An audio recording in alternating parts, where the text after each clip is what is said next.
Bacaan apa yang harus dibaca kepada orang yang kesurupan? 7. Al-Fatihah sampai habis. Ini ruqyah minimalis namanya. Yang paling minim ini. Al-Fatihah. Pangkal Al-Baqarah 5 ayat sampai wa ulaika humul muflihun. Ayat kursi. Ujung Al-Baqarah 3 ayat dari lillahi mafis. Qul huwallahu 3 kali, Qul falaq sekali, Qul rabbinas sekali. Ini 11 ayat untuk membuka sihir. Qul a'udzu falaq min syarri ma khalaq min syarri ghasiqin idza waqab min syarri naffatsati fil 'uqad min syarri hasidin idza hasad wa binas malikin nas ilahin nas min syarri waswas alladzi fi sunas minal jinnati wan nas. Bacakan ke telinga sebelah kanan kuat-kuat. Allahu la ilaha illa huwal hayyul qayyum la ta'khudhuhu sinatun wa la nawm. Jangan takut. Terus lahu ma fis samawati wa ma fil ard. Masa setan ngusir setan? Dibacakan ke air. Diambil air mineral, jangan air kopi, jangan air teh, air mineral. Bacakan Allahul Qayyum yang 7 tadi, lalu dihembuskan. Habis itu diminumlah.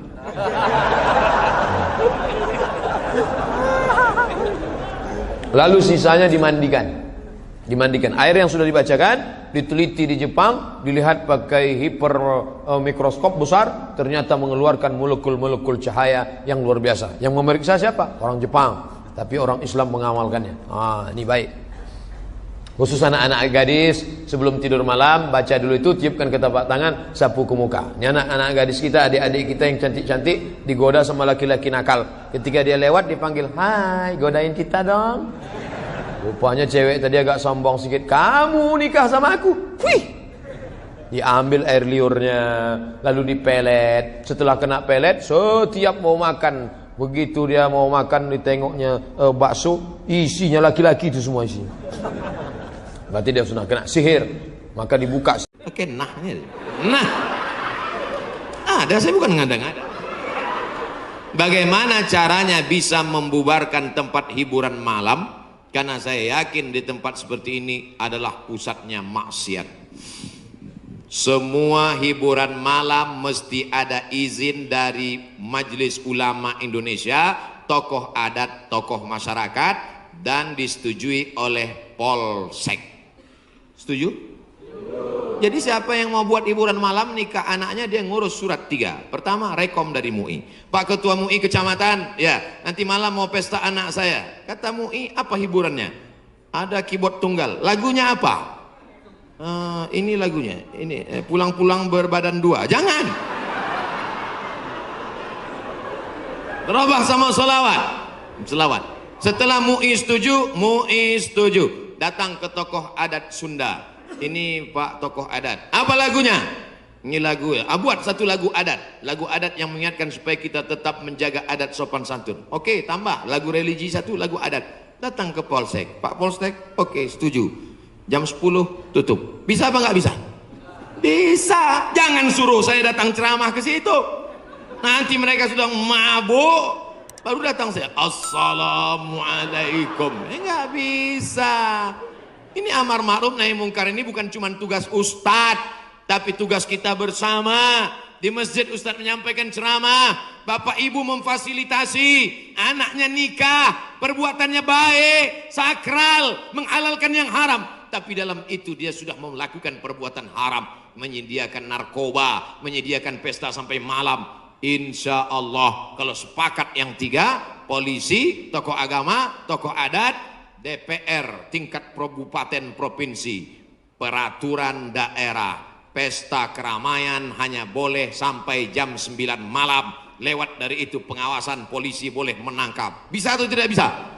Bisa. Makanya kita harus berjamaah menangkal ini semua. Insya Allah kalau sudah orang-orang masjid duduk memilih wakil-wakil rakyat yang juga peduli, maka akan terwujud negeri kita tetap menjadi baldatun thayyibatun wa rabbun ghafur. Makanya sebarkan pengajian. Siapapun ustadz yang datang ngaji, Ustadz Jujun Junaidi ngaji, Ustadz Abdul Somad ngaji, Ustadz ngaji. Datang, duduk, diam, dengar. Ada snack, makan. Nggak ada, istighfar.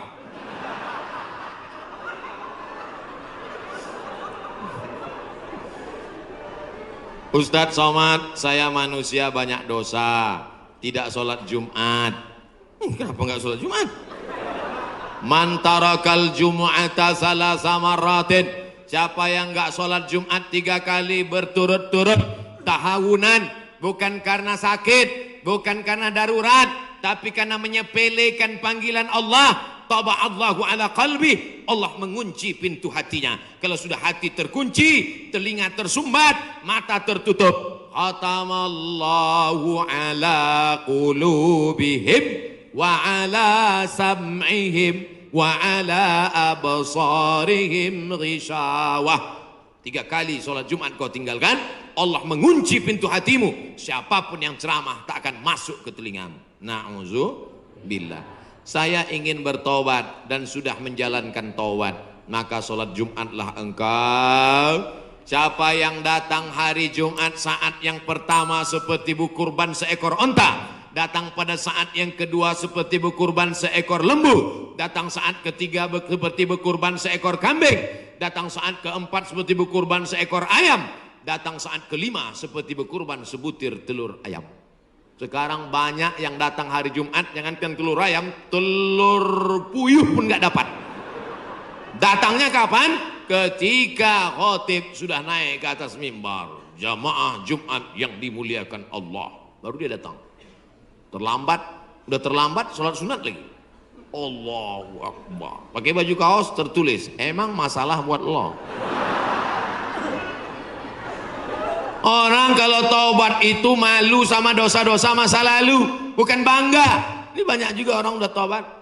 Ustaz Somad, saya ini baru hijrah. Dulu semua saya minum, semua narkotika saya pakai. Ente taubat apa sombong?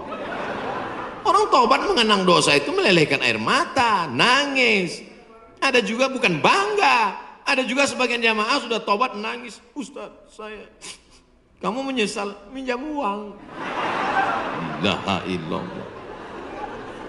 Kenapa hati ini masih keras Ustaz? Belum bisa nangis di saat tahajud Ustaz. Datang seorang bertanya kepada Nabi an qaswatil qalbi. Hatinya keras. Apa kata Nabi? At'imil masakin wamsah ra'sal yatim. Kalau mau melembutkan hati, kasih makan fakir miskin, usap kepala anak yatim. Siap? Ngaji jangan ditunda-tunda. Pulang dari sini langsung mampir ke rumah makan, beli nasi bungkus, bawa ke panti jompo. Anak mereka sudah meninggal, hidup sebatang kara, belikan kain sarung, langsung datang. Assalamualaikum Bapak Ketua Panti Jompo. Waalaikumsalam. Berapa semua orang jompo di sini? Ada 100 orang. Saya mau makan siang sama mereka. Semuanya 2 orang aja. Kebetulan kok nasinya cuma 2 kan. Melihat mereka nanti menyuap, menggeletar tangannya memasukkan nasi yang kau masukkan, maka disitulah hatimu akan lunak. Pergi ke rumah anak yatim, tanya anak yatim sudah berapa bulan gak bayar uang sekolah. Lihat bajunya, dijahit sobek, rupanya kain sudah lapuk. Kain kelas 1 dipakai kelas 6. Subscribe media Islam Rizky TV. Belikan bajunya, senangkan hatinya. Nabi yang mengasih resep ini, an qaswatil qalbi. Azab yang paling hebat bukan miskin, azab yang paling dahsyat bukan susah. Azab di atas azab adalah hati yang keras. Wa inna minal hijarati lama yatafajjaru minhul alhar. Ada batu keras tapi masih bisa mengalirkan air. Wa inna minha lama yahbitu min khasyatillah. Ada batu yang keras tapi hancur berkeping ketika takut kepada Allah. Di atas bukit Tursina, saya ketika naik ke atas bukit Tursina di Mesir, tempat Nabi Musa menerima wahyu, itu nampak batu-batu hancur. Kata imam masjid yang ada di atas, inilah batu yang hancur saat takut kepada Allah SWT. Tapi kalau sudah hati menjadi keras, maka tak akan meleleh apa-apa. Kalau ada orang tidak meleleh apa-apa, pelit, medit, bakhil, itu salah satu ciri hati yang keras. Lunakkan hati dengan banyak bersedekah. Saya kalau ikut pengajian, telinga saya tahan. Kalau ikut sholat malam, mata saya tahan. Kalau datang ke masjid, kaki saya tahan. Tapi kalau sudah keluar duit, dompet saya nggak tahan. Banyak orang ketika keluar, alhamdulillah masjid ini adalah wakaf orang-orang baik di Panyawangan, di Jawa Barat. Ternyata orang-orang Sunda, orang-orang Jawa Barat ini berwakafnya tidak tanggung-tanggung, langsung satu masjid. Mudah-mudahan akan banyak wakaf-wakaf yang lain insyaallah. Amin. Sekarang banyak juga orang berwakaf. Ustaz Somad, itu tanah saya wakafkan. Mantap. Begitu diurus di Badan Pertahanan Nasional, rupanya suratnya 5. Kenapa kau wakafkan tanah bermasalah? Karena bermasalah, itulah saya wakafkan Ustaz. Nauzubillah. Kalau hatimu masih keras juga, hadirlah di tempat penguburan jenazah. Berdirilah di tepi kubur tempat jenazah. Kubur, suruh kawan satu nyenggol dari belakang. Masuk kau ke dalam, kau sambut jenazahnya, kau pegang masuk ke lubang, terasa dingin dari bawah. Sadarlah bahwa kau juga akan mati masuk ke dalam. Rumahmu yang besar tinggal, istrimu akan nikah dengan brownies. Mobilmu yang mewah akan dijual, suratnya akan berganti di kantor Samsat. Tanahmu akan diganti akte notaris. Kau hanya akan membawa 2-3 helai kain kafan, digulung macam dodol Garut. Apa yang kau bawa mati menghadap Allah Subhanahu wa taala? Ada orang Islam mati bawa seragam, ada. Tadi saya baru dikasih jaket kulit, sayang sekali. Tapi jaket itu pun tinggal kalau kau mati, Abdul Somad. Kenapa nggak dipakai sekarang? Panas. Apa yang kau bawa mati? Kalau pernah kau usap kepala anak yatim, kalau pernah kau infak sedekah untuk masjid, itulah yang akan kekal abadi. Yang mewakafkan tanah ini sudah meninggal, tapi terang kuburnya, lapang makamnya insya Allah. Amin. Pikirkan, orang yang cerdas bukan yang IP-nya 4, orang yang cerdas bukan otaknya hebat. Al-Kayyis, orang yang cerdas, mandana nafsahu, mampu menekan hawa nafsunya, wa amila lima ba'dal maut, dia beramal berpikir setelah mati. Ini banyak orang mikirnya setelah pensiun. Saya alhamdulillah Pak Ustaz udah siap nih setelah pensiun nanti. Memangnya yakin malaikat maut datang setelah pensiun? Banyak malaikat maut datang sebelum pensiun. Pikir baik-baik. Pikir itu pelita hati. Lama berpikir sakit hati.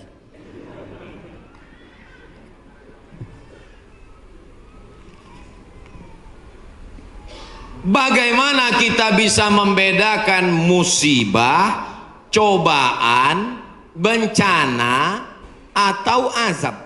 Seperti ujian dosen.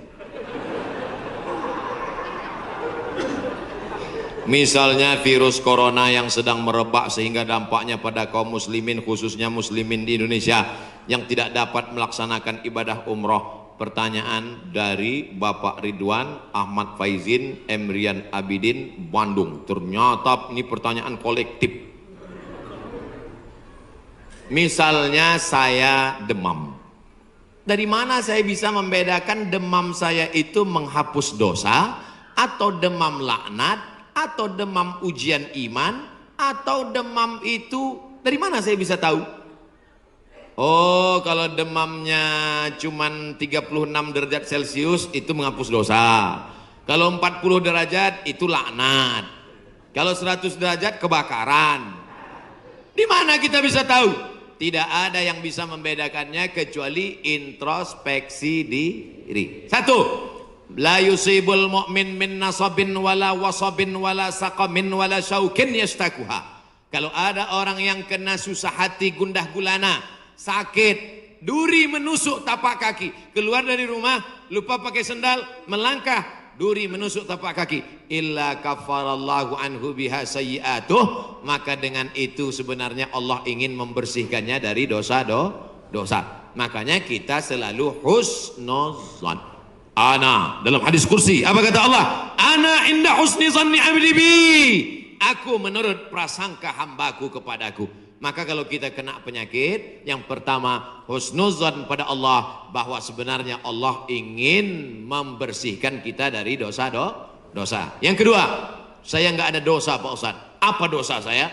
Saya nggak pernah minum khamar, saya nggak pernah sabu-sabu, saya nggak pernah berzina, saya nggak pernah pakai narkoba. Dosamu adalah ketika kau merasa bahwa kau tidak berdosa. Itulah dosa. Dosamu adalah ketika engkau sehat tapi tak kau pakai mensyukuri nikmat Allah. Itulah dosa. Maka siapa yang berkata saya tidak pernah silap, saya tidak pernah salah, saat itu dia sedang silap dan salah. Al-insan mahallul khata' wan nisyan. Manusia tempatnya silap, lupa dan salah. Yang kedua, ketika kita sakit, sebenarnya Allah ingin mengangkat derajat kita, karena sebetulnya amal kita tidak cukup. Kita sudah ditempatkan di tempat surga Jannatul Firdaus, tapi ketika malaikat ditanya, sudah cukupkah amalnya? Belum. Beri dia ujian supaya amalnya mencukupkan dia dengan amal sabar. Ada amal yang lebih tinggi dari tahajud, lebih hebat daripada jihad. Apa dia? Innama yuwaffas sabiruna ajrahum bighairi hisab. Amal sabar, menerima musibah, tidak caci maki, sumpah serapah. Yang ketiga, bisa jadi laknat Allah. La ta'murunna bil ma'ruf. Mestinya kau tolong saudaramu yang ada di Uighur. Mestinya kau bantu saudaramu yang sedang teraniaya di India.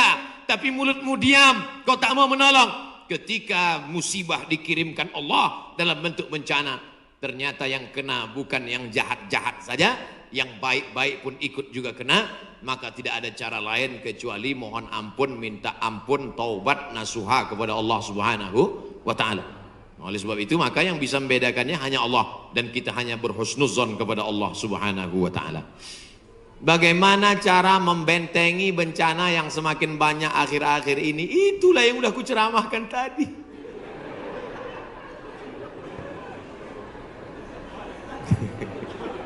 Itulah yang udah kita bicarakan selama 1 jam 15 menit tadi, brother.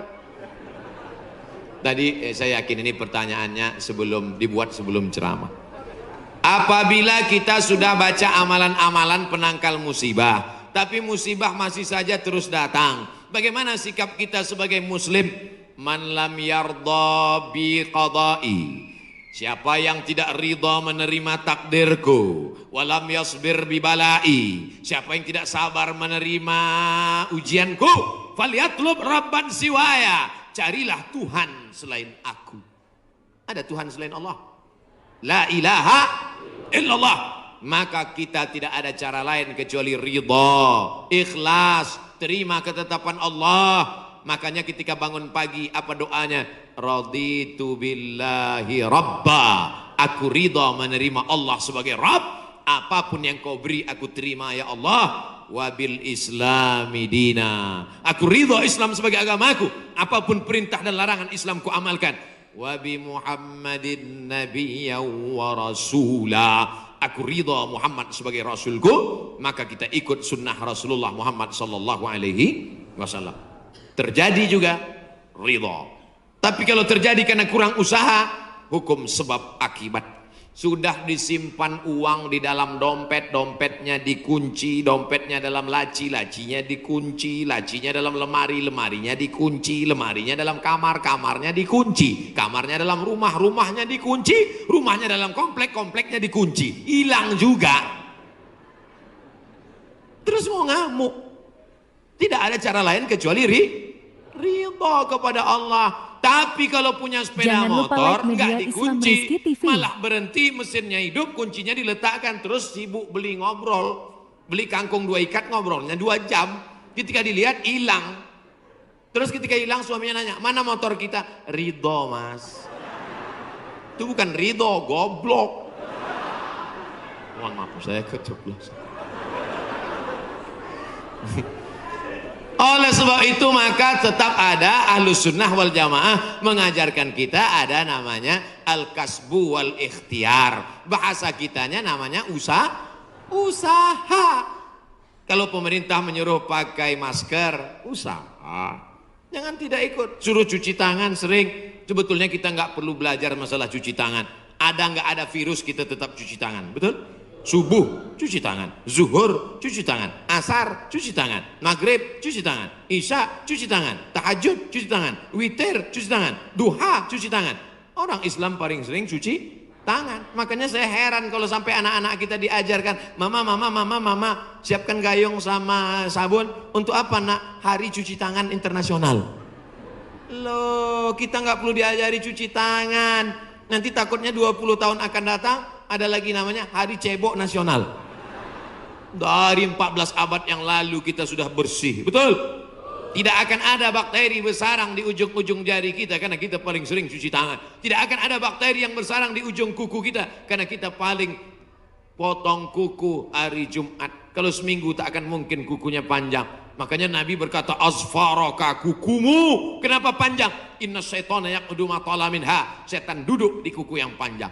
Makanya pertama yang dijaga dalam Islam adalah kebersihan. Kuman datang, binatang dipotong. Setelah dipotong darahnya keluar, karena ternyata bakteri ada di dalam darah. Setelah darahnya keluar, dipotong-potong, dicuci sampai 4 kali. Ibu, saya tidak punya saudara perempuan. Waktu masih kecil di rumah, bantu ibu di rumah, saya disuruh cuci. Selamat, cuci daging, saya cuci. Kalau ayam 2 kali, kalau kambing 4 kali. Kenapa gitu, Mak? Ayam kakinya 2, kambing kakinya 4. Saya nggak tahu anak kecil. Sekarang saya baru tahu. Ternyata ayam dagingnya putih, darahnya nggak banyak. 2 kali sudah bersih. Tapi kambing sekali masih merah, 2 kali masih merah, 3 kali agak pucat, 4 kali bersih. Setelah itu baru dimasukkan, dibuang airnya, disolawatkan, baru dimasak. Mereka tidak, kambing tidak dipotong, kambing matinya di stunning. Ada pistol, tapi pelurunya nggak keluar, ditahan. Itu skalanya 8, ditembakkan ke kening sapi, tembak ke kening sapi, sapinya mati, darahnya nggak keluar. Kalau sampai 8 mati, tapi kalau 7 bodoh aja. Itu sapi-sapi dari Australia yang datang ke tempat kita yang liar seperti banteng, itu ditembak otaknya skala stunning 7. Bodoh. Ibu kalau ada bapak yang liar, tembak skala itu. Mas, mama mau pergi arisan, pel lantai, mandikan anak, dan papa. Nah itu udah kena stunning. Jangan diamal. Tidak dipotong, hanya stunning 8 skala, akhirnya sapi tumbang, darahnya masih dalam daging, bercampur dengan darah bakteri penyakit, dipotong-potong, diletakkan di atas api yang tidak terlalu matang, bolak-balik, nggak dicuci, darah nggak keluar, masuk ke dalam roti, dicampur, dimakan, barbecue.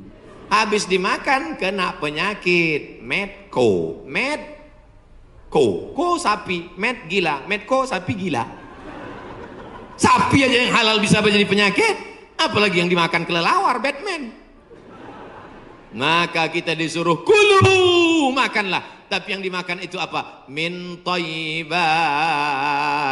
Thayyib artinya baik, baik. Dulu thayyib baik-baik, sekarang thayyib nggak pulang-pulang. Mohon maaf Pak Toib nyantur sih. Masya Allah, tabarakallah. Bolehkah menghadiri undangan pernikahan non muslim? Acaranya di mana? Acaranya di Hotel Pangeran. 2 tempat. Untuk makanan muslim, untuk makanan non muslim. Saya kemana nih bawa piring? Sana Pak, Bapak muslim ya sana. Datang Bapak tuh jamaah An-Nur, singgah dia sini. Ini untuk non muslim Pak, saya mau ngetes kuahnya aja sedikit. Tak boleh. Kalau acaranya dibuat di sini, tak boleh. Di Hotel Pangeran, di Hotel Arya Duta, di hotel mewah boleh. Di rumah dibuatnya 2 kemah, kemah muslim, kemah non muslim, boleh. Acara misanya jangan datang. Datang selamat pulang. Tapi kalau dibuat acaranya di sini, jangan. Boleh. Kenapa? Menimbulkan fitnah, syubhat. Tiba-tiba Ustadz Abdul Somad lewat, saya tengok mobil Bapak parkir di situ. Bapak nih kadang-kadang di An-Nur, kadang-kadang di sini pula dia nih. Ustaz, saya sering baca Quran, artinya janganlah kalian menjual ayat-ayat kami dengan harga murah. La tashtaru bi ayatina bi ayatillahi zamanan qalila. Jangan kamu jual ayat-ayat Allah dengan harga yang murah. Ayat ini ditujukan kepada siapa? Orang Yahudi yang menulis Alkitab. Alkitab tak boleh ditulis sembarangan, maka ditulis oleh pendeta-pendeta. Maka mereka itu disebut dengan namanya pendeta Al-Qiddis, Holy Man, orang suci. Setelah ditulisnya, dijualnya ini dengan dunia. Dijual. Surat pengampunan dosa. Kamu berdosa? Ya, nih. Ada namanya kursi pengampunan, ditutup pakai kelambu. Ngakulah. Saya pendeta sudah sekian dosa. Ya. Bagaimana nih? Keluarkan surat. Nah, Tuhan sudah mengampuni. Bayar berapa? Bisa diskon? Bisa. Inilah yang tak disetujui Martin. datang orang Jerman namanya Martin Luther. Kata Martin Luther, masa dosa bisa diampuni pakai surat dibeli? Akhirnya Martin protes. Martin dari Jerman protes. Maka si Martin itu digelar orang Protestan. Martin aja tak setuju, apalagi kita. Nah, itulah ceritanya. Rupanya ini mengikut kepada orang Islam. Siapa orang Islam yang menjual-jual ayat untuk kekuasaan? Tolong Ustaz carikan dulu ayat yang kira-kira menghalalkan kerja saya nih. Oke Pak, wani piro? Nanti saya carikan dalilnya.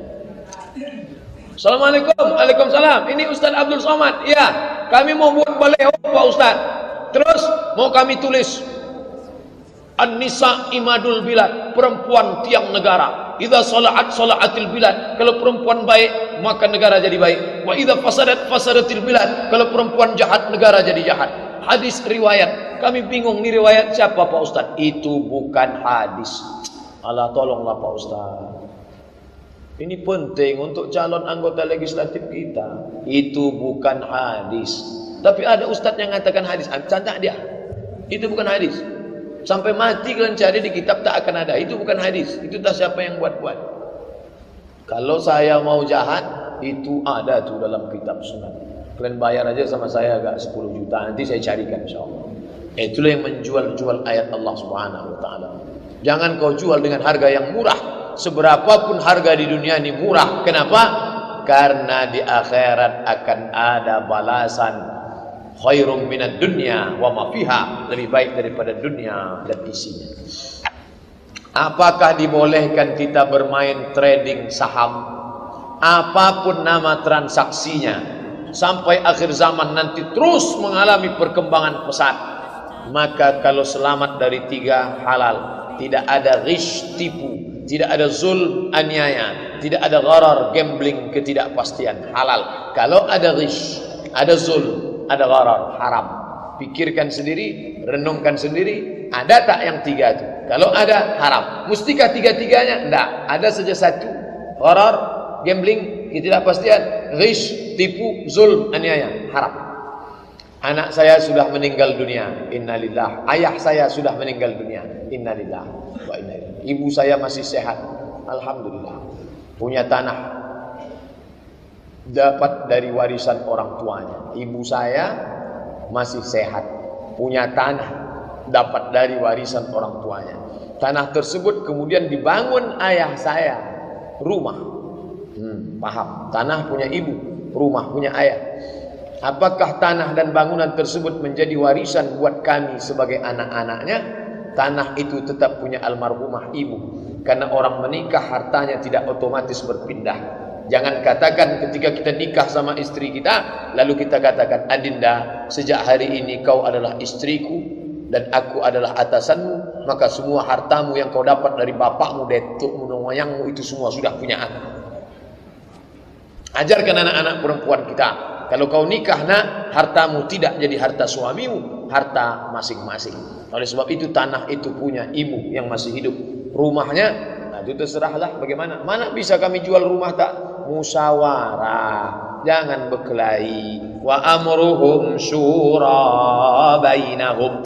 Duduk bersama, duduk. Saya diundang, Ustadz datang ke rumah kami, insya Allah datang. Saya sangka undangan kenduri makan-makan, rupanya 2 kelompok mau berkelahi masalah harta warisan. Sudah siap mau menerkam. Mereka cuma ngundang wasit aja di situ.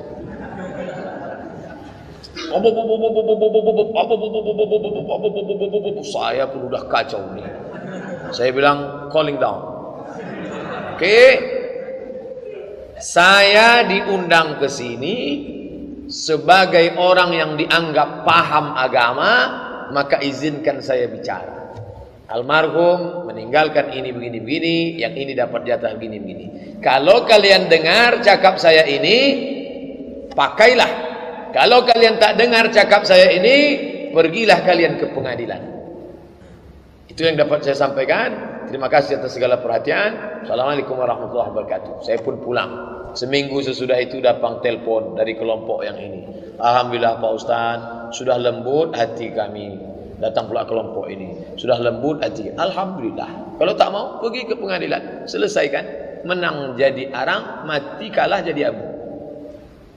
Nah, ini agama ini menyelesaikan musyawarah, jangan selesaikan dengan kepala panas. Ustaz, bagaimana hukum masjid yang terdapat kuburan di bagian depan mihrabnya, seperti Masjid Ar-Rahman? Apakah sah solat di sana Pak Ustaz? Sah.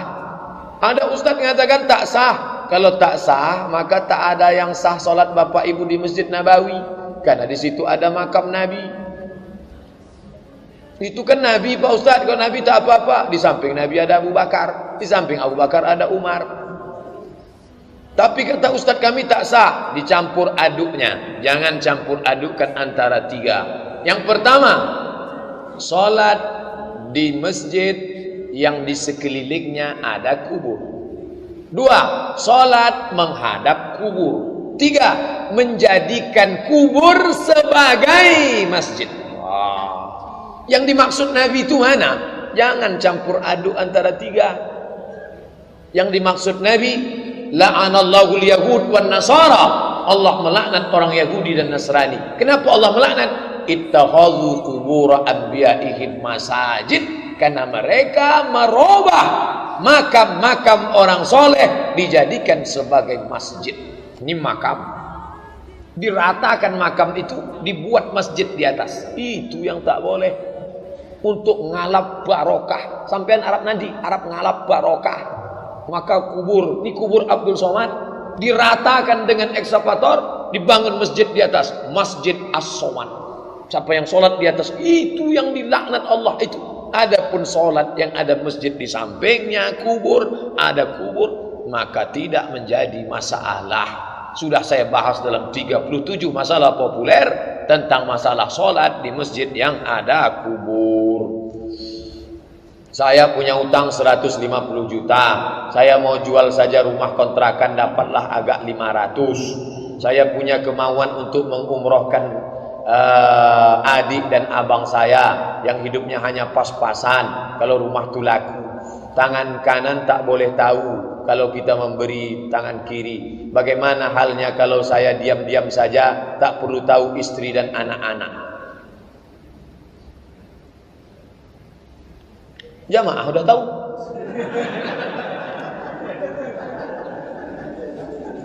Ini masalah berumah tangga ini. Istri itu macam tulang rusuk yang bengkok. Kalau bapak paksa, nanti dia patah. Kalau bapak ikut, bapak jadi bengkok. Berapa banyak orang bengkok gara-gara bini bengkok. Tak bisa menolong saudara bengkok, maka dudukkan bersama. Seorang ibu datang kepada anaknya, "Nak, aku tak ada beras mau masak di rumah, nak. Tolonglah aku kasih duit. Mak mau minjam berapa? 100.000. Tunggu ya mak, aku tanya istriku dulu. Kalau ada anak macam ini, kasih tahu ke saya, biar saya pukul kepalanya. Ini tak cocok diceramahi lagi. Emaknya yang mengandung dia 9 bulan 10 hari, meregang nyawa mak itu melahirkan dia. Mau ditanyanya pula bininya dulu yang jumpa dia setelah umur 25 tahun. Entah anak siapa dia, entah dia anak siapa. Hanya diikatkan dengan akad aku terima nikah dengan mahar sebetul cincin emas tunai. Oh, ini orang tak mengerti. Ustaz ini marah karena ini atau marah karena belum sarapan pagi? Jadi anak perempuan ibu kasih tahu dia, "Anakku, kau nanti jadi istri orang, kau ikut dia, tapi dia itu ikut maknya. Kalau sesuai dengan tuntunan syariat Islam. Anakku, kau punya 5 hak nak. Apa hakku mak? Suamimu wajib memberi kau 5. Makan, pakai, tempat tinggal, perhatian, pendidikan. Makan, pakai, tempat tinggal, pendidikan, perhatian. Masalah dia mau membelanjai orang tuanya, hasil dari usaha dia, itu bakti dia nak. Tak usah kau urus-urus. Itu disampaikan ke anak perempuan kita. Anak laki-laki kita juga didudukkan. Kau jangan diam-diam, kau mesti bicara. Ada namanya akhlak. Ini tak bisa disampaikan pada nasihat pernikahan.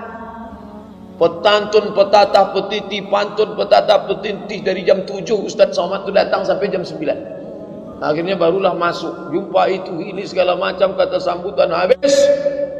Sungkem itu ini menangis-nangis, meraung-raung, meratap, habis jam 11. Berikut ini marilah kita dengarkan nasihat pernikahan dari Al-Mukarram Ustaz Abdul Somad LC. Tak cukup, bukan begitu menasihati anak. Dudukkan dia satu hari, panggil Ustaz Mustafa Umar. Ustaz, anak saya ini mau menikah 3 hari lagi. Tolong Ustaz nasihati dia. Begitu nasihat itu. Dudukkan dia. Itu nasihat pernikahan itu seremonial belaka. Hanya mencukupkan penderitaan saja.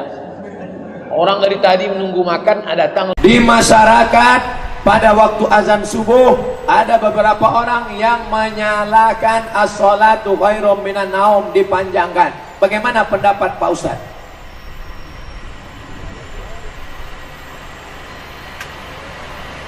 As-salatu khairum minan naum. Salah. Harus pendek. Jadi gimana Pak Ustaz? Pendek. As-salatu khairum minan naum.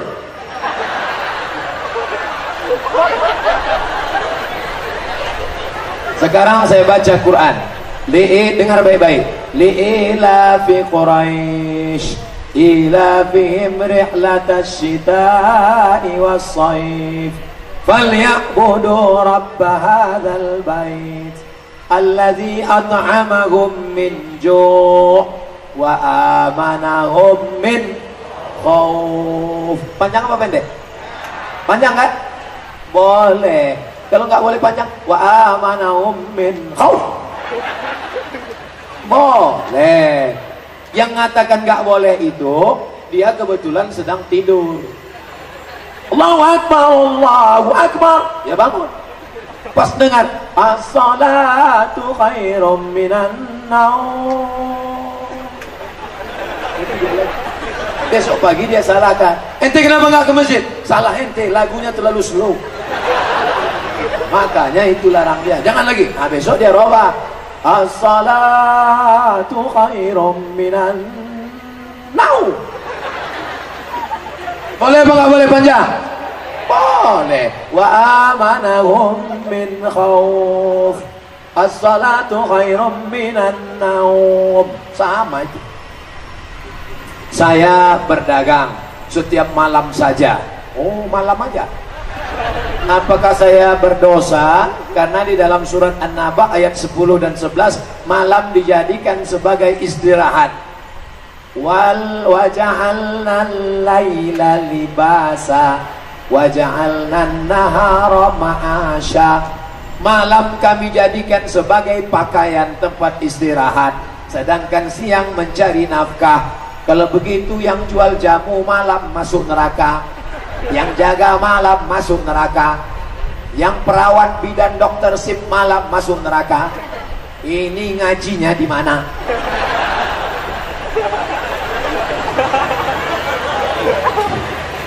Artinya apa? Bahwa Allah jadikan siang untuk mencari rezeki, bercocok tanam, berdagang pada umumnya. Bahwa ada orang yang berdagang malam boleh, selama tidak melanggar aturan-aturan Allah. Sholat maghrib berjamaah, sholat isya berjamaah, habis itu dia jaga malam, habis itu sholat subuh, selesai itu dia istirahat. Jangan sampai, tapi ingat, tidur yang paling afdol adalah tidur setelah isya. Tidur paling afdol setelah isya. Jam 8 tidur, 9, 10, 11, 12, 1, 2. Jam 2 bangun tahajud. Nah, ini bagus. Makanya saudara-saudaraku yang kerja malam, petang sempatkan sholat walaupun agak 2 rakaat. Besok habis sholat subuh baru engkau istirahat. Mudah-mudahan Allah SWT melapangkan rezekinya, melancarkannya insya Allah. Amin. Kita akan jual malam ayam goreng dan soto ayam, warung nasi Rahmah, buka siang malam. Ada sip malam, ada sip siang. Enggak apa-apa selama perbuatan itu baik. Satu, bagaimana hukum buka tutup cadar? Emang pengaspalan jalan?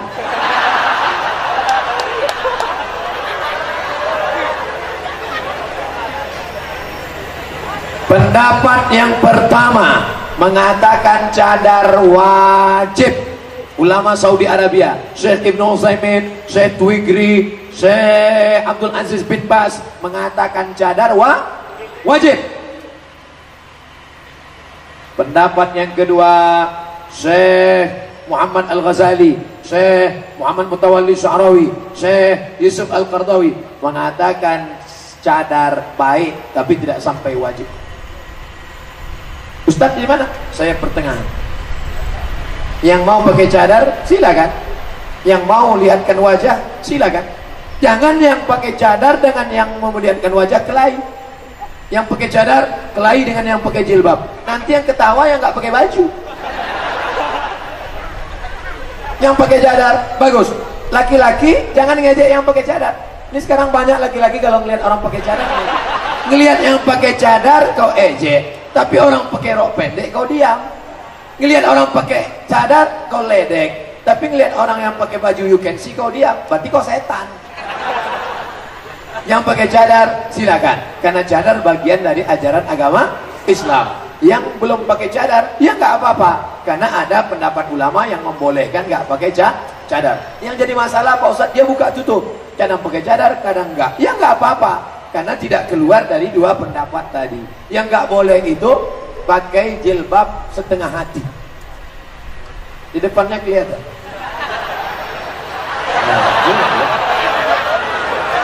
Tutup semua, tapi diunis alhamdulillah, diunis dari ujung ke ujung semua jilbabnya. Nggak ada yang nggak buka jilbab. Ada nggak buka jilbab? Oh laki-laki. Alhamdulillah, adik-adikku, anak-anakku diunis. Mudah-mudahan kalian semuanya istiqomah insya Allah.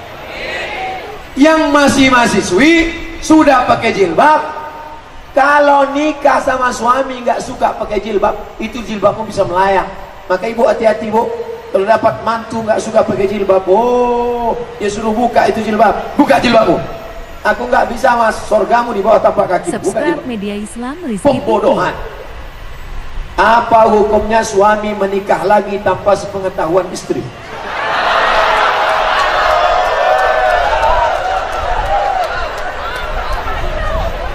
Saya ceramah di Banten, nikah sama orang Banten. Ada walinya, ada saksinya, ada maharnya, ada ijabnya, ada qabulnya, nikahnya sah. Habis dari sini saya ceramah lagi ke Bengkulu besok, hari Senin Bengkulu. Di Bengkulu saya kawin lagi. Ada walinya, ada saksinya, ada ijabnya, ada qabulnya, ada maharnya, nikahnya sah. Habis itu saya pergi ke Aceh, kawin lagi saya di Aceh. Ada walinya, ada saksinya, ada maharnya, ada ijabnya, ada qabulnya, nikahnya sah. Berapa sudah istri saya? 4 lah, di Riau 1. Emang saya belum nikah? Selama 4 maka boleh menurut hukum fikih. Tapi menurut hukum Republik Indonesia tidak boleh menikah sebelum ada surat izin dari istri tepuk tangan. Emang enak. Cara ngurusnya, nih saya kasih tahu. Nanti saya kirim, ada formatnya di WA.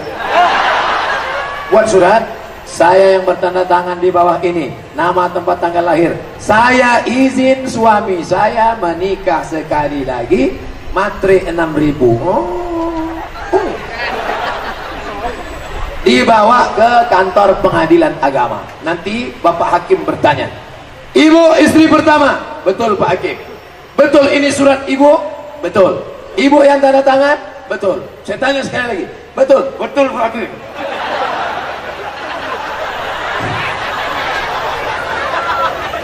Jadi prosesnya panjang, bukan semudah yang kau bayangkan saudara. Kalau mudah udah lama aku buat. Bercanda, ibu terlalu serius.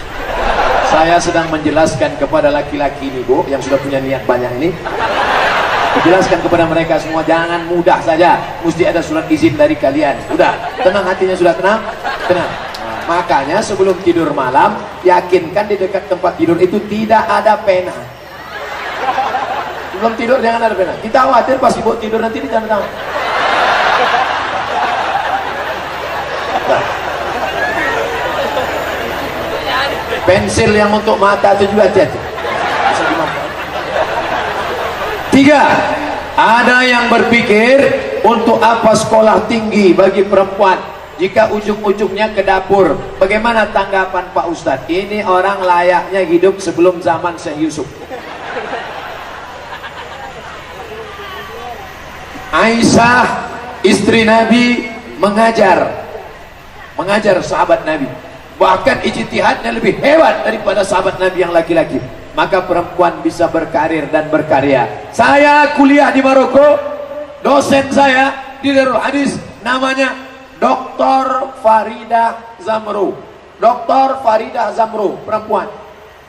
Ahli tafsir di Mesir namanya Profesor Dr. Aisyah binti Abdurrahman, Aisyah binti Syati. Dosen perempuan, pakar tafsir. Jadi perempuan terus berkarya. Perempuan boleh bekerja, boleh beraktivitas, boleh menjadi wanita karir dalam kurung syarat dan ketentuan pertama harus ada izin suami. Tadi kan dia minta izin kan? Nah, sekarang kalian minta izin. Mas, aku anak-anak kan sudah besar nih mas. Ya, aku kan punya ijazah sarjana dari UNIS nih. Ya, aku boleh kerja ya? Boleh. Mari ikut tanda tangan. Tapi yang punya aku kok tanda tangan dia.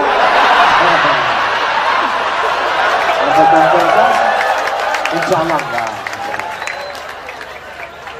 Pertama, harus ada izin dari suami. Yang kedua, jangan campur aduk laki-laki dengan perempuan. Jadi kalau ibu PNS, ASN, BUMN di kantor itu jangan cuma berdua. Nanti kalau sudah berdua curhat, gimana sih suamimu? Suamiku itu, istri kamu?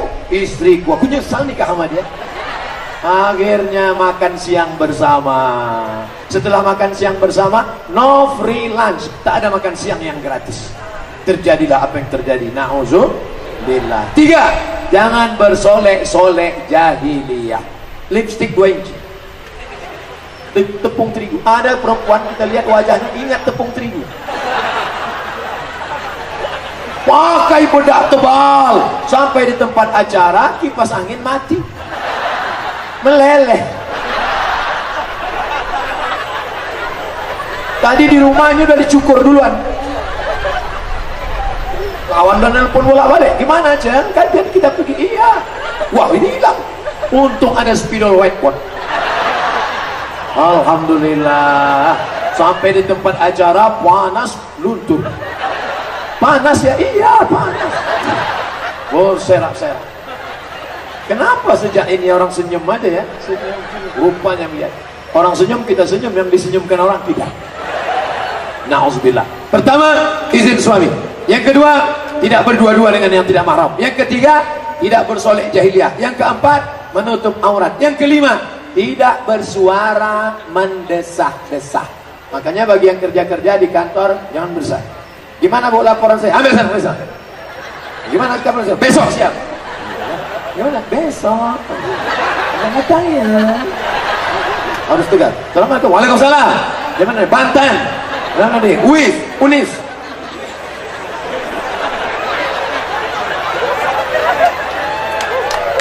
Bagaimana menanamkan nilai-nilai Islam secara kafah kepada mahasiswa? Yang pertama, Islam itu ajarannya nggak banyak-banyak, cuma 3. Yang pertama, akidahnya mantap. Wujud kidam baqa mukhalafatul awadis yabu binafsi wadaniyah kudrat urat ilmun ayat sama basor kalam. Akidah. Yang kedua, ibadahnya mantap. Sholat, zakat, puasa, haji. Yang ketiga, tasawufnya mantap, bersihkan hati dari riya, sum'ah. 3 saja. Akidah, ibadah, akhlak. Akidah, tanamkan. Saya yakin itu sudah ditanamkan sejak lama di UNIS. Akidah, ibadah, akhlak. Masukkan dalam program ekstrakurikuler. Benarkah bila kita berdoa untuk orang yang non-muslim, maka doanya tidak sampai? Siapa bilang tidak sampai? Apa doa Nabi kepada non-muslim ketika dilempar kakinya sampai berdarah? Allahumma hdi qaumi fa innahum la ya'lamun. Berikanlah saudaraku yang non-muslim ini hidayah ya Allah. Mudah-mudahan mereka mendapat hidayah. Boleh apa tak boleh? Boleh. Tetanggaku yang belum dapat hidayah, beri dia hidayah ya Allah. Doa untuk saudara kita non-muslim, berikan mereka hidayah ya Allah. Mudah-mudahan mereka bersyahadat sebelum mati, asyhadu an la ilaha illallah. Dua, bagaimana cara berbakti kepada orang tua yang sudah meninggal dan berlainan akidah. Yang sudah meninggal tak bisa kau doakan, ya Allah ampunkan dia, Allah maghfirlahu warhamhu wa'afi, tak bisa, tak sampai. Kenapa? Karena providernya beda. Kita pakai Telkomsel, dia pakai XL, tak sampai, roaming. Sudah azan. Oleh sebab itu maka serahkan dia kepada Allah. Ini hambamu ya Allah, kuserahkan dia kepada engkau ya Allah. Pertanyaan terakhir, bagaimana cara berbakti kepada orang tua? Maka engkau doakan kepada Allah, kau serahkan ya Allah, ini hambamu, kuserahkan dia kepada engkau ya Allah. Begitulah caranya bagi kalian yang mu'alaf masuk Islam, orang tuanya masih non muslim. Assalamualaikum Ustaz, bagaimana hukumnya meminta air doa dari para ulama? Syukran Ustaz.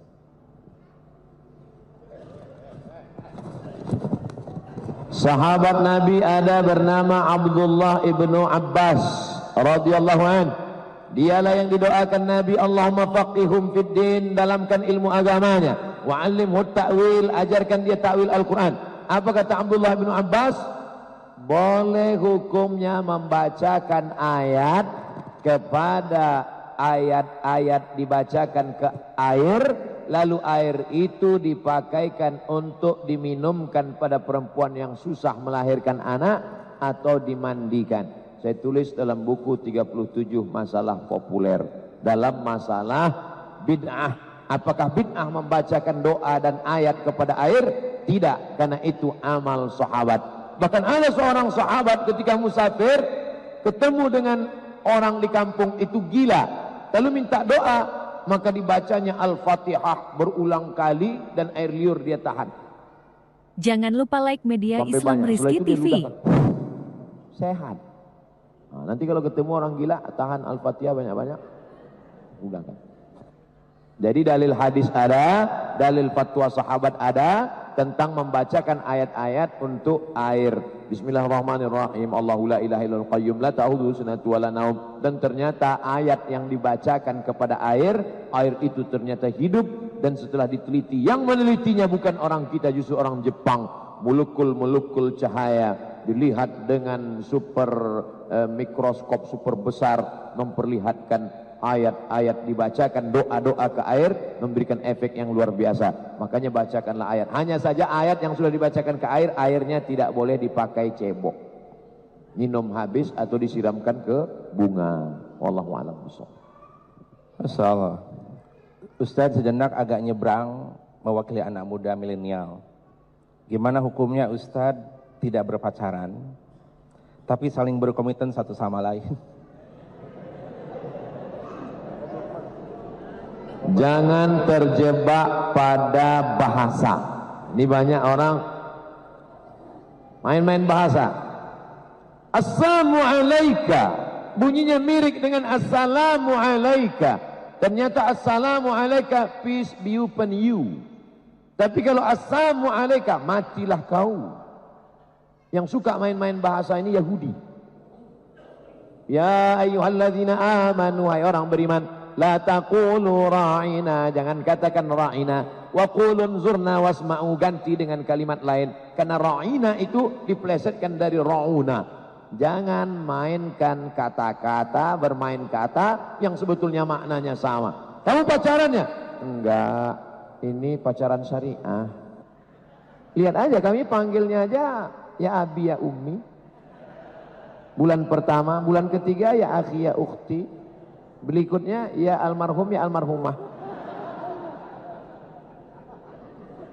Ini bukan pacaran, ini komitmen. Jangan terjebak pada kata, tapi lihat substansinya. Kalau memang engkau pemuda milenial, kalau memang engkau gagah perkasa, bukan kau datang dengan mobil mewahmu, bukan kau datang dengan gayamu, tapi datanglah dengan seperangkat alat sholat dan kitab suci Al-Quran. Wallahu a'lam. Allahu Akbar. Ustaz, apa tanda-tanda diterimanya sholat seseorang dan apa efek di dalam kehidupannya? Buka tafsir Al-Kabir ditulis oleh Imam Fakhruddin Ar-Razi, meninggal tahun 606, dalam tafsir surat Al-Qadar, inna anzalnahu fi lailatul qadar. Tidak ada yang tahu siapa yang dapat Lailatul Qadar, tidak ada yang tahu siapa yang dapat taubat nasuha, tidak ada yang tahu siapa dapat haji mabrur, tidak ada yang tahu siapa yang dapat sholat wusta, tidak ada yang tahu. Bisakah kita nilai orang dapat taubat nasuha? Bisakah kita hukum orang dapat haji mabrur dari wajahnya? Siapa yang dapat haji mabrur, orangnya putih, pulang dari Makkah gemuk, rupanya nggak pernah ke masjid, tidur di hotel. Lalu apa tanda amal kita diterima Allah? Satu kata kunci, ada perubahan. Dulu sebelum sholat orangnya pelit, bakhil sebelum hijrah. Alhamdulillah setelah hijrah orangnya dermawan Pak Ustaz. Dulu kalau ada kotak sedekah 2.000, setelah ikut ngaji sama musyawarah 2.500, $2.500. Ada perubahan. Itu Pak Haji dulu Pak Ustaz, sebelum berangkat haji pakai celana pendek, pulang haji nggak pakai celana sama sekali, pakai jubah. Wallahu a'lam. Terima kasih Ustadz. Assalamualaikum Ustadz. Abdul Samad, semoga selalu dirahmati Allah Subhanahu wa taala. Amin. Saya ingin menanyakan Ustadz, bagaimana saya seharusnya bersikap kepada kedua orang tua jika orang tua saya itu sering melecehkan para habaib yang sudah jelas-jelas seharusnya kita hormati sebagai keturunan Rasulullah. Mohon pencerahannya Ustadz, jazakumullah khair. Wa in jahadaka ala an tusyrika bima laysa laka bihi ilmun. Kalau ayah dan ibumu itu memaksamu untuk mempersekutukan aku, kata Allah, fala tuti'huma, tidak boleh patuh. Jangankan untuk mengejek, mengecam para habaib keturunan Nabi. Kalau orang tuamu itu mengajakmu untuk mempersekutukan aku, kata Allah, fala tuti'huma, jangan patuhi mereka. La ta'ata li makhluqin fi ma'siyatil khaliq. Tidak boleh taat kepada makhluk kalau menyebabkan maksiat kepada Khalik. Tapi ayatnya belum titik, masih koma. Baca ujungnya, wa sahibhuma fid dunya ma'rufa. Tetaplah bergaul dengan mereka dengan baik. Ayah ibumu suka mengejek habaib, orang tua jangan diceramahi. Mentang-mentang udah ngaji, pulang ke rumah, papa, mama, duduk, assalamualaikum. Papa, mama, ini ada video dari Ustadz ini. Ustadz siapa? Nih, coba dengar ya. Ya. Ada hadis dalam Sahih Al-Bukhari. Kata Sayyidina Abu Bakar Siddiq, an asila ila qarabati Rasulillah SAW ahabbu ilayya min an asila ila qarabati. Menyambung silaturahim dengan kerabat keturunan Rasulullah lebih aku cintai daripada menyambung silaturahim dengan kerabatku sendiri. Yang ngomong gitu Abu Bakar yang dijamin masuk surga. Lebih cinta. Habaib diambil dari kata hub, cinta. Habib, orang yang kita cinta. Kenapa cinta kepada dia? Karena cinta kepada kakek buyutnya Nabi Muhammad sallallahu alaihi wasallam. Innal Hasan wal Husain sayyida syababi ahlil jannah. Sesungguhnya Sayyidina Al-Hasan, Sayyidina Al-Husain, pemimpin pemuda-pemuda penghuni surga. Inna Fatimata, sesungguhnya Fatimah, sayyidatu nisa'i ahlil jannah. Mereka adalah pemimpin perempuan penghuni surga. Menikahlah Sayyidatuna Fatimah dengan Sayyidina Ali, lahirlah anak laki-laki Sayyidina Al-Husain. Husain punya anak laki-laki Ali Zainal Abidin. Ali Zainal Abidin punya anak laki-laki namanya Muhammad Al-Baqir. Muhammad Al-Baqir punya anak laki-laki namanya Ja'far Shadiq. Ja'far Shadiq punya anak laki-laki namanya Musa Al-Kazim. Punya anak laki-laki ke bawah Ahmad Al-Muhajir. Muhajir artinya pindah, karena dia pindah dari Baghdad ke Hadramaut Tarim Yaman. Dari Imam Ahmad Al-Muhajir inilah, itulah lahir marga-marga Al-Haddad, As-Syihab, As-Saqaf, Al-Attas. Al-Attas, karena orang kita susah nyebut Al-Attas, Al-Atas. As-Saqaf, karena susah nyebut As-Saqaf, As-Segaf. Al-Habib, Salim, Segaf, Al-Jufri. Al-Jufri. Berapa semua marga-marga habaib ini? Apa kata Habib Zain Ibnu Sumaid, ketua persatuan Habib-Habib di Indonesia? Marga Habib-Habib yang ada di Indonesia ini 70. Bahkan sebagian Habib yang sudah punah, tidak ada lagi di Yaman, ada di Indonesia. Marga apa itu? Barakbah. Barakbah itu sudah tidak ada lagi di Yaman, tapi malah ada, malah di Riau ada Barakbah. Begitulah hebatnya Allah Ta'ala menjadikan bumi kita ini bukan hanya menumbuhkan tanam-tanaman, para habaib keturunan Rasulullah pun tumbuh menyebar. Mereka lah yang membawa Islam. Nanti kalau kebetulan pergi ke Pulau Penyengat, sampai di Batam, dari Batam ke Pulau Penyengat, lihat makam Raja-Raja Riau, ada di situ muftinya As-Saqqaf, As-Segaf. Sekarang jamaah haji dari Aceh, setiap jamaah haji Aceh mendapatkan 5 juta wakaf tanah Aceh yang ada di kota Makkah Al-Mukarramah. Siapa itu? Orang Aceh. Tapi sebetulnya mereka itu adalah para Habib Buga, orang yang merupakan nasabnya keturunan dari Nabi Muhammad sallallahu alaihi wasallam. Oleh sebab itu maka kita memuliakan mereka karena ilmunya, kita muliakan mereka karena nasabnya, tapi juga kita memuliakan mereka manusia biasa, tapi juga kita muliakan karena ada kelebihan yang diberikan Allah Subhanahu wa taala. Wallahu a'lam bishawab. Terima kasih Ustadz. Ada pertanyaan yang cukup lumayan untuk dikomentar ya Ustadz. Ustadz punten, apa hukumnya istri yang tidak bisa sepenuhnya mengurus rumah tangga karena fisiknya lemah, pekerjaan rumah dikerjakan oleh suami, bolehkah diizinkan untuk berpoligami?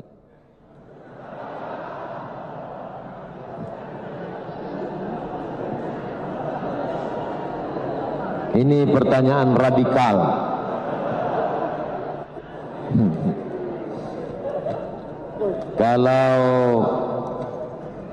Kalau perempuan tidak mampu bekerja, ya dibantu oleh laki-laki.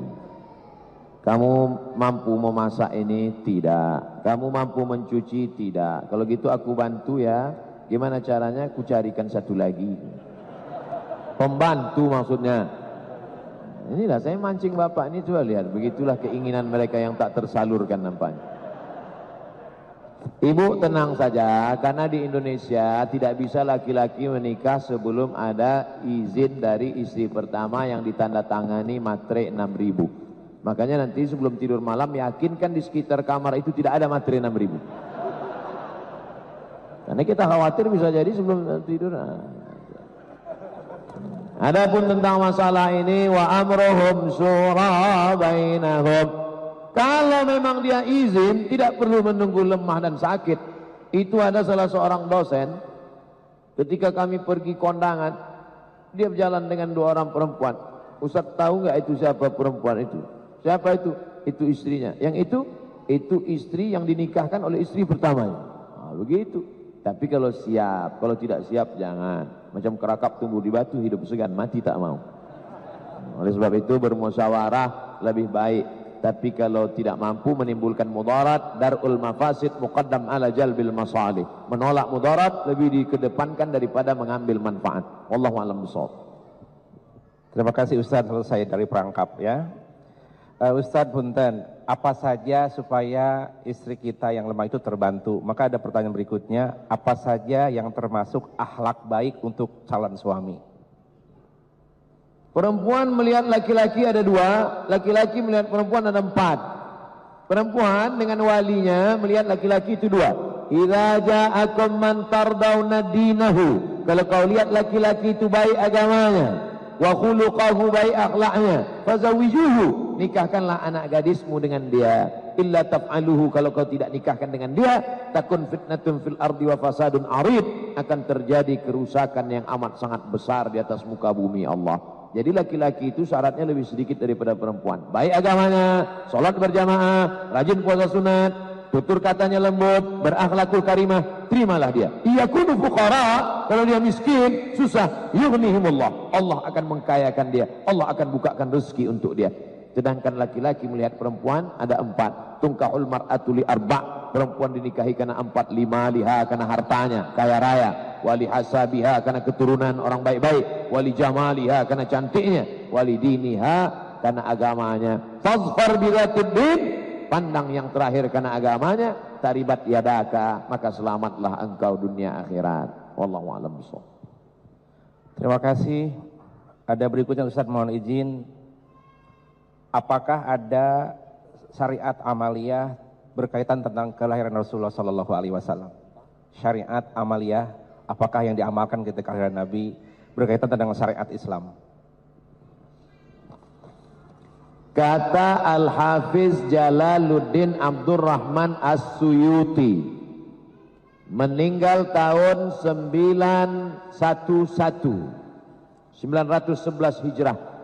Nama kitabnya Al-Hawi lil Fatawi. Maulid tidak boleh lebih dari 5. Pertama, di dalamnya ada pembacaan Al-Quran. Yang kedua, di dalamnya ada pembacaan sirah, sejarah Nabi. Yang ketiga, di dalamnya ada zikir. Yang keempat, di dalamnya ada tausiah, mau'izah hasanah. Yang kelima, ta'am, ada makanan. Kalau di dalam maulid itu ada 5 ini, laksanakan. Tapi kalau ada perbuatan mungkar, maka perbuatan maulid itu pun bisa jatuh kepada haram. Campur aduk laki-laki perempuan, diiringi dengan musik-musik yang melanggar aturan syariat, menjauhkan diri dari ridha Allah, padahal maulidnya itu untuk memuliakan Nabi. Jadi Imam As-Suyuti membuat maulid itu boleh, tapi syaratnya ketat. Syarat dan ketentuan berlaku. Kalau cukup 5 syarat, laksanakan. Kalau tidak cukup 5 syarat, jangan. Itu kata Imam Al-Hafiz Jalaluddin Abdurrahman As-Suyuti. Makanya saya kalau diundang acara maulid, saya lihat cukup 5 syarat, ikut. Kalau ada perbuatan yang batil, tinggalkan. Wallahu a'lam bishawab. Allahu a'lam bimuradi. Ustadz, kalau minta kepada Rasulullah atas sakit kita kepada Nabi, semasa hidup Nabi pernah menyembuhkan orang yang sakit. Bolehkah saya minta bersalawat untuk kesakitan saya supaya saya sehat? Memohon doa kepada Allah dengan menyebut Nabi Muhammad, namanya tawassul. A'udzubillahi minasyaitonirrajim. Wa kanu min qablu yastaftihuna 'alal ladzina kafaru. Dulu ada orang Yahudi di Madinah berau perang melawan Bani Ghatafan. Bani Ghatafan ini orang Arab yang kuat. Sebelum mereka perang melawan Bani Ghatafan, mereka berdoa kepada Allah, bertawassul menyebut nama Nabi. Allahumma inna natawassalu ilaika bihaqqi Muhammad.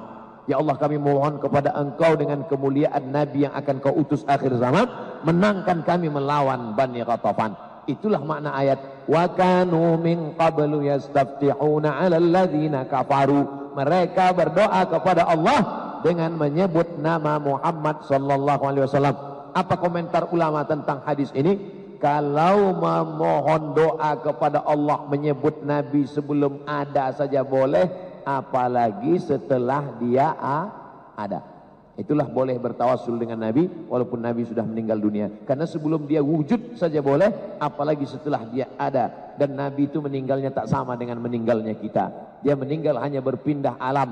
Maka semua orang yang mengucapkan salam, maka salamnya dibalas oleh Nabi. Assalamu alayka ayyuhan nabiyyu wa rahmatullahi wa barakatuh. Dia punya kehidupan yang khusus. Kalau mau melihat bagaimana hukum tawassul dengan Nabi setelah Nabi meninggal secara lengkap dan detail, bacalah kitab Sayyid Muhammad bin Alawi bin Abbas Al-Hasani Al-Maliki. Nama kitabnya Mafahim Yajib Antusahha. Kanak-kanak bising di masjid, berlari semasa kuliah dan juga berlari di celah shop. Ada ustadz menyatakan bahwa memang fitrah anak-kanak suka bermain, merujuk kepada alasan di bawah bahwa kanak-kanak bising tak perlu ditegur. 1. Perbuatan Nabi mendukung cucunya Umamah waktu mengimami solat fardu menunjukkan tiada halangan membawa masuk kanak-kanak ke dalam masjid. 2. Sebuah hadis lain pula Rasulullah memanjangkan sujudnya kerana cucunya Hasan Husain memanjat di belakang baginda dan bermain-main di atas belakang. 3. Dipetik pula pesan Sultan Muhammad Al-Fatih, jika suatu masa kelak kamu tak lagi mendengar bunyi bising gelak tawa kanak, maka takutlah kalian akan kejatuhan generasi muda. Soalan, betulkah kanak-kanak bising dalam masjid tak perlu ditegur? Walaupun kebisingan itu menimbulkan rasa tak senang di kalangan jamaah, tak dapat fokus pada kuliah ataupun solat. 1. Apa peranan pengurus dan pimpinan masjid? 2. Apa peranan ibu bapa sendiri membiarkan kanak-kanak? 3. Apa peranan jamaah yang lain? Pertama, sobi. Kedua, mumayyiz.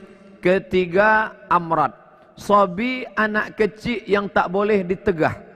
Dia belum dapat membezakan mana sayang, mana marah.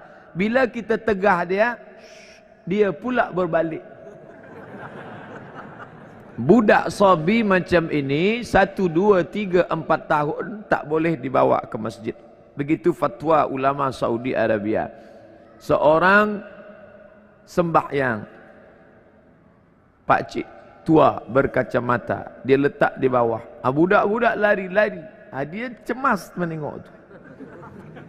Ini 1, 2, 3, 4 tak boleh bawa. Yang boleh dibawa mumayyiz, dia belum akil baligh, tapi dia sudah boleh menerima amaran.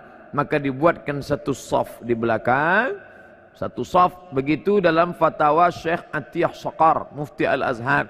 Anak-anak yang belum akil baligh dibuat satu saf di belakang. Apakah anak kanak-kanak ini memutus saf? Kanak-kanak tidak memutus saf dengan 2 syarat. Yang pertama, dia sudah berkhitan. Kerana bila belum berkhitan ada najis di ujung. Yang kedua, kanak-kanak banyak wuduknya tak sempurna. Dia ambil air, dia gosok-gosok saja biji mata dia. Nah, kalau wuduknya tak sempurna, dia boleh memutus saf. Oleh sebab itu, bila ada ihtimal, maybe, dah sunat ke? Belum. Dah berkhitan ke? Belum. Betulkah? Maka daripada dia mengganggu, dibuatlah satu saf di belakang.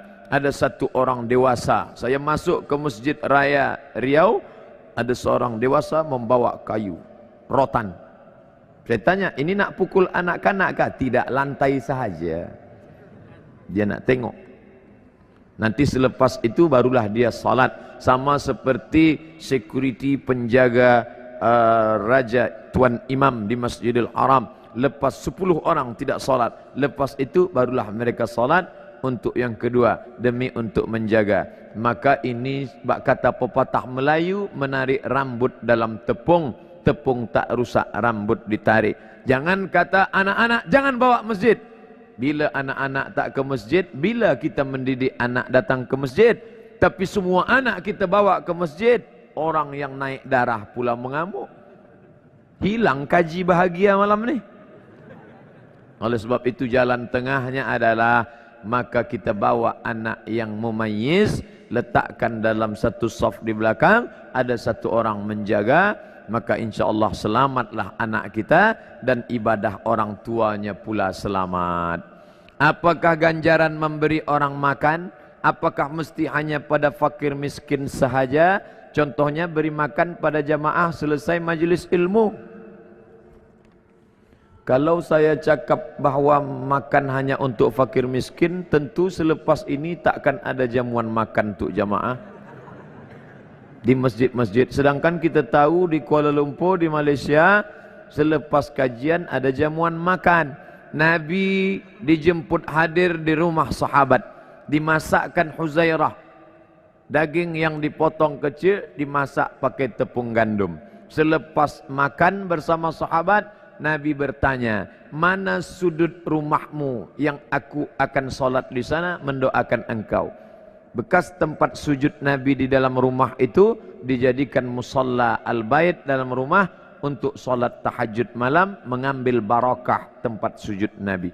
Itu dalil bahawa memberikan makanan kepada orang kenyang pun juga bernilai sedekah. Karena Nabi bukan fakir miskin. Sayyidina Abu Bakar Siddiq ikut diberikan makanan-makanan.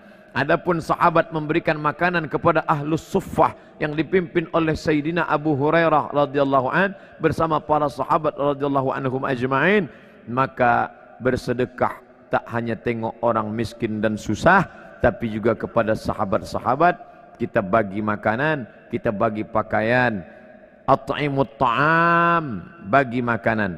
Afsus salam, tebarkan salam. At'imut ta'am, beri makanan. Wa tusalli wan nasu niyam, salatlah ketika orang sedang tidur lelap malam. Tadkhulul jannata bisalam, maka kau akan masuk surga dalam keadaan selamat, senang, sentosa. Mana yang lebih utama? Kita memerangi Syiah atau memerangi Zionis Yahudi laknatullah pada masa sekarang ini? Kita tidak boleh bersama dengan Syiah dalam 5 masalah. Kata Syekh Ali Jum'ah, Yang pertama, mereka mewajibkan beriman kepada imam 12. Sesiapa sahaja yang tidak percaya kepada imam 12, maka kafirlah dia. Dia kafirkan kita kerana kita ahlu sunnah tak percaya pada imam 12. Dua, mereka berkata selepas Nabi meninggal dunia maka yang layak menggantikannya adalah Ali. Maka sesiapa saja yang merampas kuasa Ali maka kafirlah dia. Atas sebab inilah mereka mengkafirkan Abu Bakar, Umar, Utsman dan sahabat.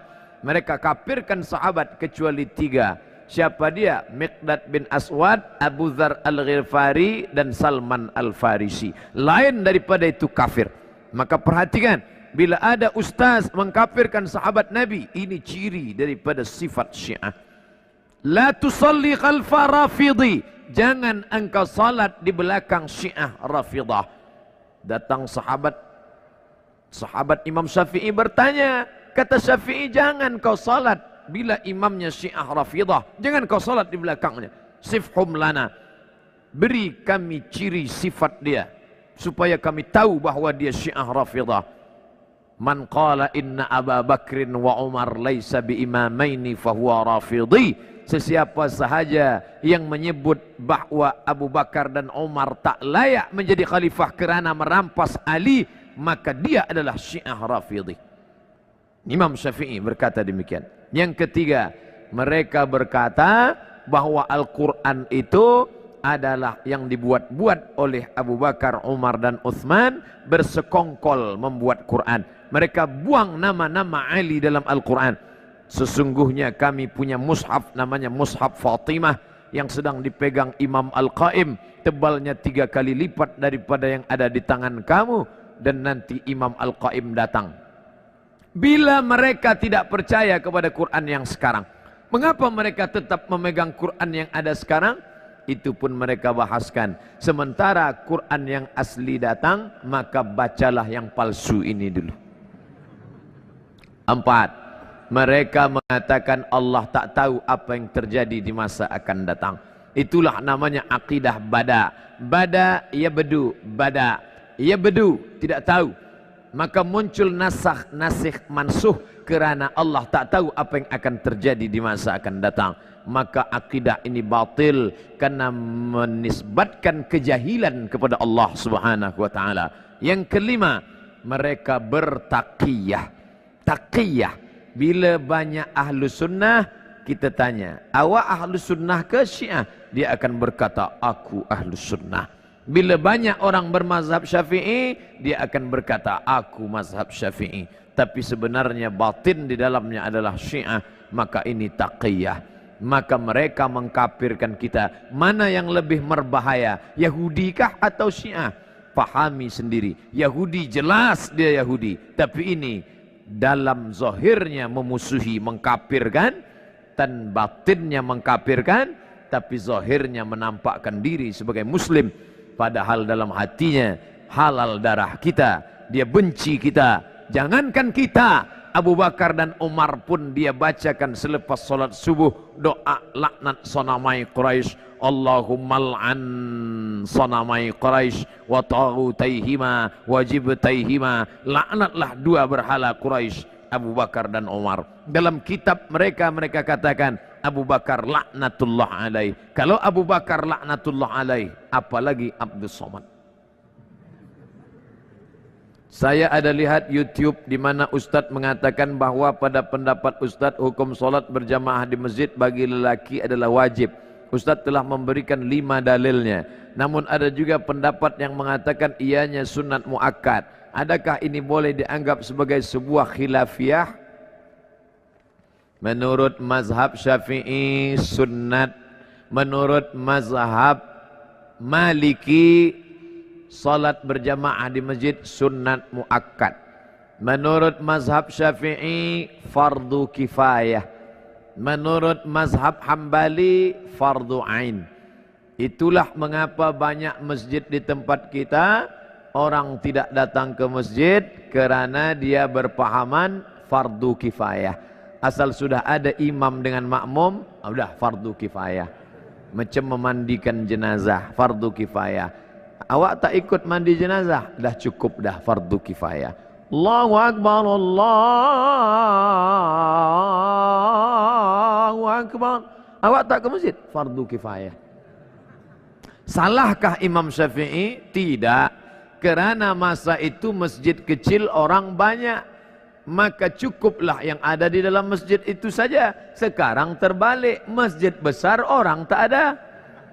Andai Imam Syafi'i hidup sekarang, tentu ijtihad dia berubah. Kerana Imam Syafi'i ada qaul qadim, ada qaul jadid. Semasa dia di Kufah, Irak, qaul qadim. Pindah ke Mesir tahun 200, meninggal 204, 4 tahun. Datang pendapat qaul jadid, melihat keadaan. Ini ijtihad Imam. Melihat keadaan sekarang, umat meninggalkan masjid, perlu kita ambil pendapat yang mengatakan fardu ain, karena kalau tidak umat ini akan tinggal. Dalilnya mana? Dalil yang pertama, Nabi selepas salat memandang kepada jamaah, bertanya, asyahidun fulan, asyahidun fulan, asyahidun fulan, mana si fulan, mana si fulan, mana si fulan. Andai fardu kifayah, tentu Nabi tak bertanya, cukuplah kita sahaja, yang lain tak sembahyang pun tak apa ke masjid, fardu kifayah. Dua, Nabi mengancam, layan tahyanna, mereka yang tidak sembahyang ke masjid, layan tahyanna, berhenti, jangan lagi buat sembahyang di rumah. Kalau mereka tetap buat sembahyang di rumah, la uharriqanna alaihim buyutahum, aku akan bakar rumah mereka. Ini wa'id. Menurut ilmu usul fiqh, wa'id litahdid, ancaman, litahrim, perbuatan itu haram, maka haram lawan daripada haram adalah wajib. Yang ketiga, ketika sedang perang, wa idza kunta fihim, ketika kau berada bersama mereka sedang perang, fa aqamta lahumus shalah, engkau melaksanakan salat. Dalam perang pun tetap salat berjamaah, namanya salat khauf. Imam di hadapan, makmum dua baris, baris pertama salat, baris kedua memegang tombak anak panah menjaga serangan musuh. Selepas salat baris pertama mundur ke belakang, baris kedua maju ke hadapan. Sedangkan perang pun tetap salat berjamaah, apalagi tidak perang. Dalil yang keempat, Nabi SAW didatangi oleh Abdullah bin Ummi Maktum. Ya Rasulullah, izinkan aku salat di rumah, kerana ana dharir, buta, laisa li qaidun yaquduni, tak ada orang yang dapat membimbing membawa aku ke masjid. Nabi bertanya, atasma'un nida, apakah telingamu mendengar suara azan? Itu menunjukkan orang yang buta tak dapat melihat jalan. Bila dia mendengar, dia tahu di mana letak masjid kerana telinganya tajam. Oh, di sana letak masjid. Apakah kau dengar suara azan? Ya, datanglah ke tempat itu kalau kau mampu. Maka kalau orang buta saja, Abdullah bin Ummi Maktum tua, buta, tak ada yang membimbing, tetap disuruh Nabi. Apalagi yang sehat wal afiat. Cukup satu dalil bagi orang yang mau menerima kebenaran, tapi 1001 hujah untuk menolak bagi yang bukan mencari kebenaran, tapi hidupnya mencari pembenaran. Jika Allah mengizinkan, mana yang lebih utama, berjihad di Burma atau di Suriah atau di Palestina? Mana yang lebih dekat dahulu dan sesuai dengan kemampuan kita? Yang paling dekat adalah pergi ke Bangladesh, dari Bangladesh masuk ke Arakan untuk menyelamatkan Rohingya. Kalau lebih daripada itu, maka pergilah berjuang ke Suriah. Kalau lebih daripada itu, maka datanglah ke Palestina. Kalau kedatangan kita membantu umat Islam, saya tak ingin membaca newspaper, website internet, 3 orang Kuala Lumpur terbengkalai di Palestina kerana belum dapat nasi. Apakah kedatangan kita itu meringankan mereka atau memberatkan mereka? Bila kita tak mampu, kita tak perlu datang, kita kirimkan saja wang kita untuk belikan selimut mereka, untuk bantu perjuangan mereka. Man jahaza ghazian faqad ghaza. Siapa yang mempersiapkan alat perang, membelikan biaya perang, faqad ghaza, maka dia sama seperti orang yang sudah berjihad fi sabilillah. Saya adalah ketua sebuah organisasi yang di dalamnya ada keberagaman agama. Ada non-muslim, ada Kristen, ada Hindu, ada Buddha. Apakah assalamualaikum dilanjutkan dengan salam sejahtera? La tabda'ul yahuda wan nasara bis salam. Jangan kamu ucapkan salam kepada Yahudi dan Nasrani. Maka kita ucapkan untuk yang Islam, assalamualaikum warahmatullahi wabarakatuh. Selamat pagi. Kalau pagi, maknanya untuk kamu-kamu yang penghuni surga, assalamualaikum. Untuk kamu yang di dunia bahagia, di akhirat masuk neraka, selamat pagi. Pagi ini saja selamat. Mana boleh macam itu? Assalamualaikum, selamat kamu di dunia. Assalamualaikum, selamat kamu di akhirat. Assalamualaikum, selamat kamu dari neraka. Itu makna assalamualaikum. Kenapa mereka tak selamat? Mereka ingin selamat. Cukup katakan asyhadu an la ilaha illallah wa asyhadu anna muhammadan rasulullah. Khitan menyusul belakangan. Kadang-kadang kita menghadiri majelis ilmu kuliah, ianya tidak begitu menarik. Salahkah jika saya membaca Quran ketika tuan guru berceramah? Saya berceramah, dia baca Quran di hadapan saya. Saya suruh pergi balik. Sebab menengok dia, saya tak bahagia. Dia menyepelekan saya. Dia anggap saya TV rusak. Kita ni ada adab. Kita ni ada adab. Ulama dulu melihat saya termasuk ustaz yang tidak keras dalam masalah adab menuntut ilmu. Bila ada pelajar menoleh ke belakang, saya maafkan. Tapi jangan cuba pada Ustaz Nuruddin Marbu Al-Makki Al-Banjari. Dia ketat dalam masalah ini. Kerana dia dulu belajar kepada Syekh Muhammad Yasin Al-Fadani juga begitu. Kepada tuan-tuan gurunya. Sekarang ada orang, dia anggap ini, dia duduk semau. Tapi sehari ini orang sudah mau ke masjid, sudah alhamdulillah. Daripada tidak. Kalau hukumnya daripada tidak. Saya ni termasuk ustaz yang ustaz daripada tidak sama sekali. Tapi ada ustaz yang serius, memakai sorban, memakai jubah, maka dia harus juga iltizam dengan waktu, dengan adab-adab menuntut ilmu. Oleh sebab itu, kalau nak baca Quran, pergi baca Quran.